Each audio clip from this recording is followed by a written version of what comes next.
কি হলো এটা? হ্যাঁ, আমি কি ভাবলাম আর কি হয়ে গেল? ধ্যাৎ, ভাবলাম যে 2 মাস হাতে সময় আছে, এর মধ্যে সুমন আসবে, বাবার সামনে নিয়ে যাব, তারপর বলবো আপনার সাথে আমি ব্রেকআপ করে দিয়েছি কারণ আপনি ফ্রড ছিলেন, খারাপ মানুষ ছিলেন, এই কারণে আপনার সাথে রিলেশন রাখিনি। আর এখান থেকে কি হয়ে গেল?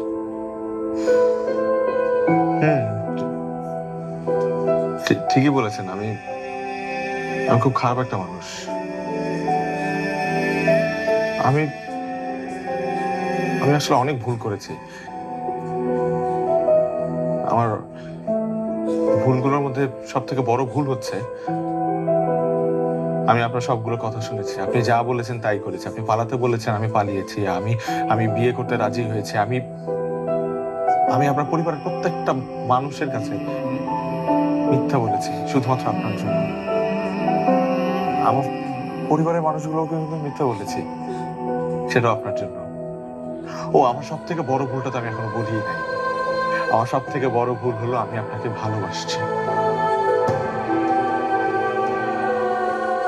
এবং সত্যি ভালোবাসছি।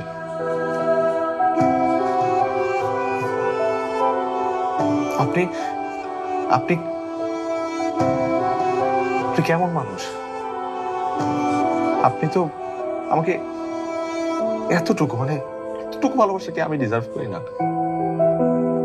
আচ্ছা, আমার প্রতি কি আপনার একটু ভালোবাসার জন্মায় নাই এতগুলো দিনে?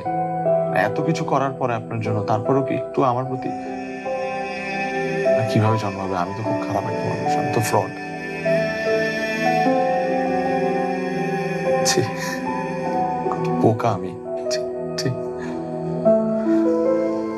আপনি তাহলে কাল সকালেই পালিয়ে যান, বাবা ঘুম থেকে ওঠার আগে। কেউ জানবে না। আপনার পালানোর জন্য যত ব্যবস্থা সব আমি করব।